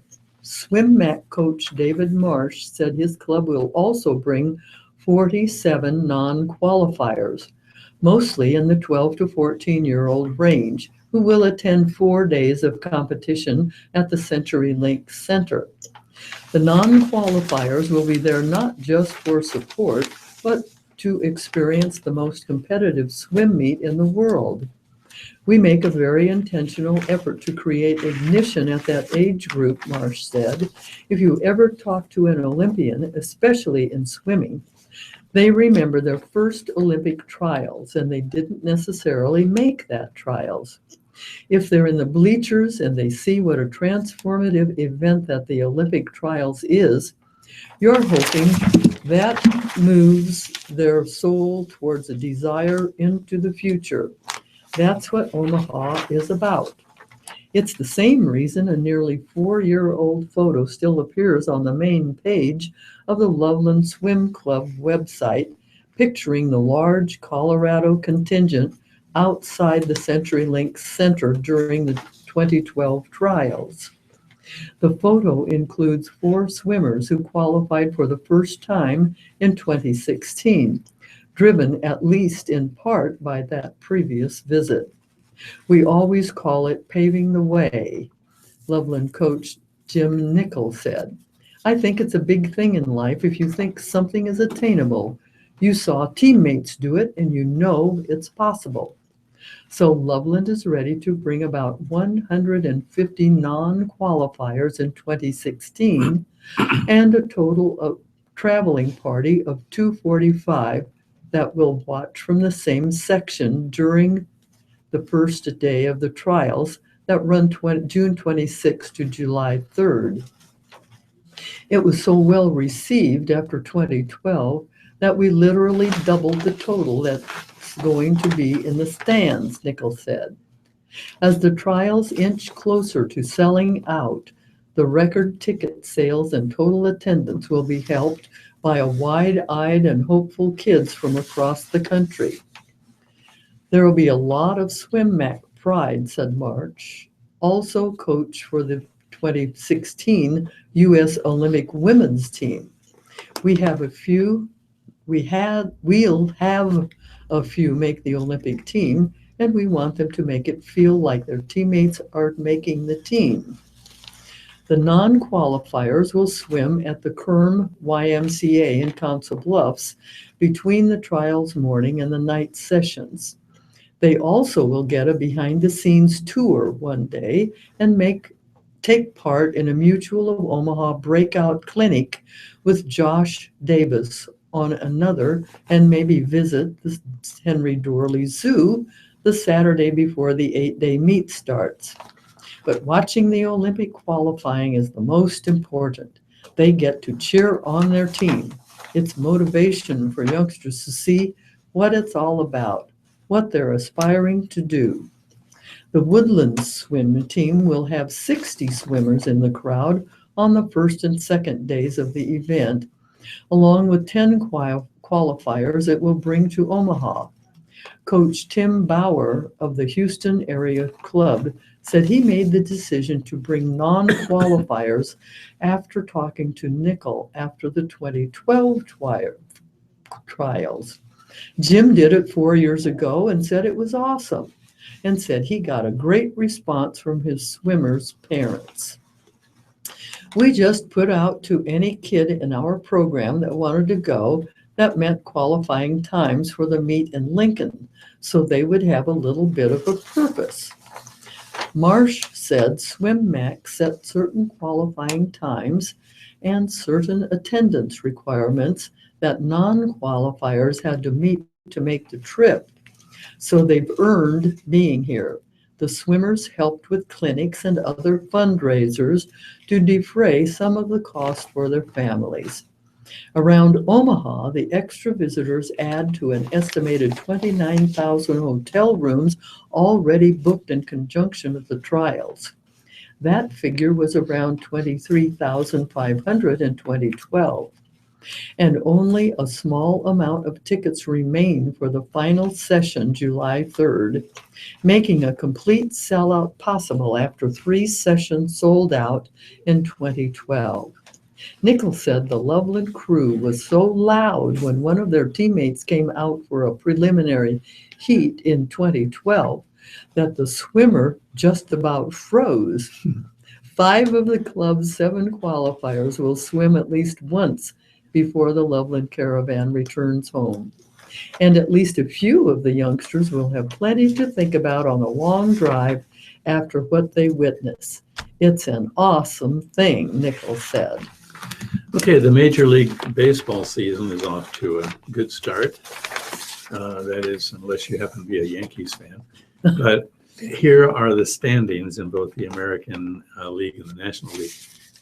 In the East, Baltimore, they're just red hot. They're leading Toronto by 2.5 games. In the Central, Chicago, they're leading Kansas City, but just barely. Kansas City is off to a good start. Kansas City is a half game behind. In the West, Oakland and Texas are tied up. They both won 10 and lost 9. In the National League, in the East, Washington, surprise, surprise, is leading the New York Mets by 3.5 games. In the Central, Chicago Cubs this year are red hot, and they're leading St. Louis by 3.5 games. And in the West, Los Angeles is leading Arizona by 2.5. And here's a story on the Kansas City Royals' latest win against those red-hot Baltimore Orioles. Power bats and arms plus production from the bench carried the Royals to a 6-1 victory over the Orioles on Sunday. Starting pitcher Giordano Ventura delivered the best of his 4 starts this season to collect the victory. He went a season-high 7 innings and yielded 1 run and 3 hits. Relievers Kelvin Herrera and Danny Duffy finished up to seal the Royals' triumph after splitting the first 2 games of the series. 2 swings gave the Royals the lead. Solo home runs by Alex Gordon in the 4th and Eric Hosmer in the 6th off starter Mike Wright. The Royals broke it open with a 4-run 7th sparked by a pair of spot starters. Christian Colon getting the start in place of Omar Infante doubled off the left field wall, scoring Gordon, who had reached on an infield single. Gordon was running on the pitch and slid ahead of the relay throw. The Orioles foiled Jared Dyson's sacrifice attempt by throwing out Colon at third, but Drew Butera came through with a double to the right field wall that scored Dyson first. Butera scored on Mike Mustaka's single. Butera was getting his 2nd straight Sunday start in place of catcher Salvador Perez. Ventura improved to 2-zip and pitched beyond 6 innings for the first time this season. At one point, he retired 11 straight. The Royals are 12-6, 11-0 when scoring at least 4 runs, and began a West Coast road trip that takes them to Anaheim for 3, beginning Monday, and 3 in Seattle over the weekend. Well, let's go to auto racing. Carl Edwards had been grinding for 30 laps, doing everything he could to catch Joe Gibbs' racing teammate Kyle Busch in a 2-way breakaway from the pack at Richmond International Raceway. When he finally caught him on the last lap Sunday and in the final turn, he had no time to think about what would be the prudent thing to do.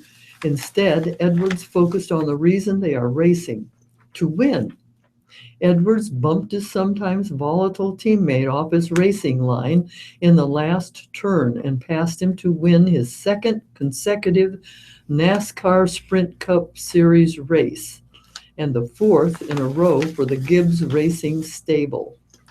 NASCAR said it was the first last lap pass for a victory in the history of the Premier Series at the track, a span of 120 races. I wish it was anybody but my teammate that we had to race like that with, but big picture to me is we've both got some wins. We're in the chase, and it's fun to have to race your teammate for the win, Edwards said. If the roles were reversed, I would have expected him to bump me the same way.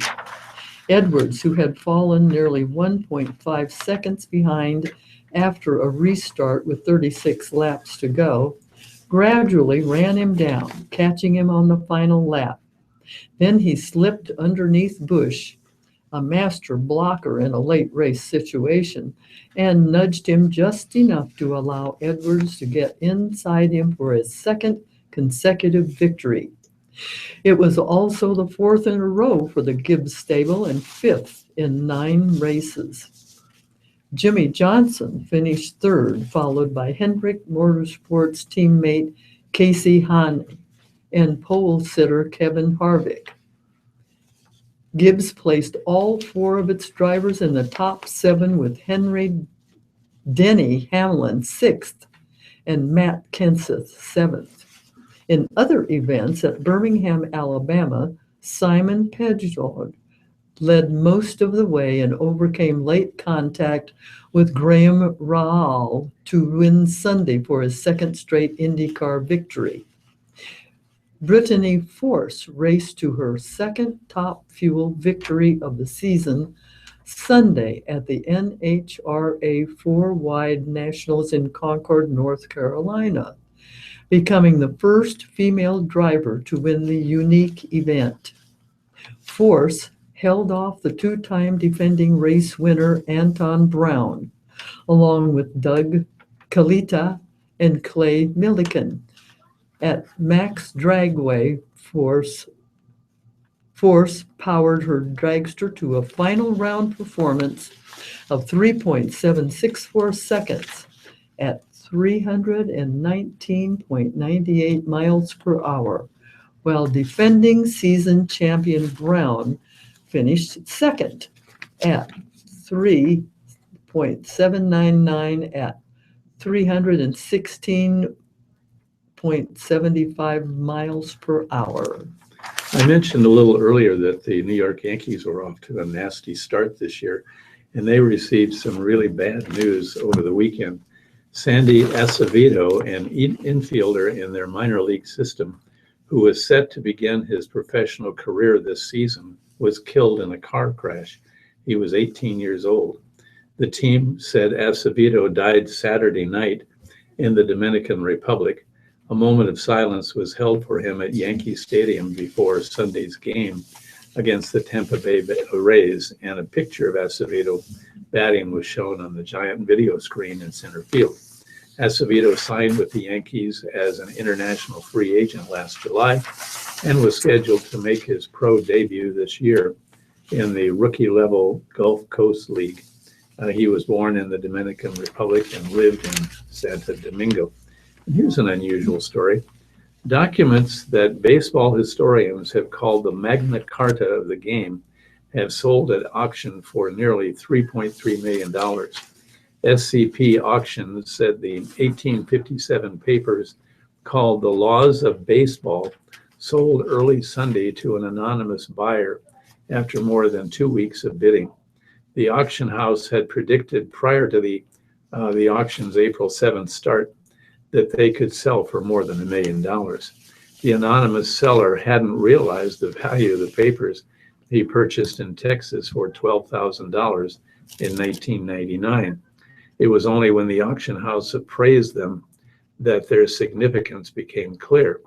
The documents thoroughly changed the early history of baseball, making Daniel Lucius Doc Adams the proper father of the modern game and putting its birth date 3 years earlier than had been thought.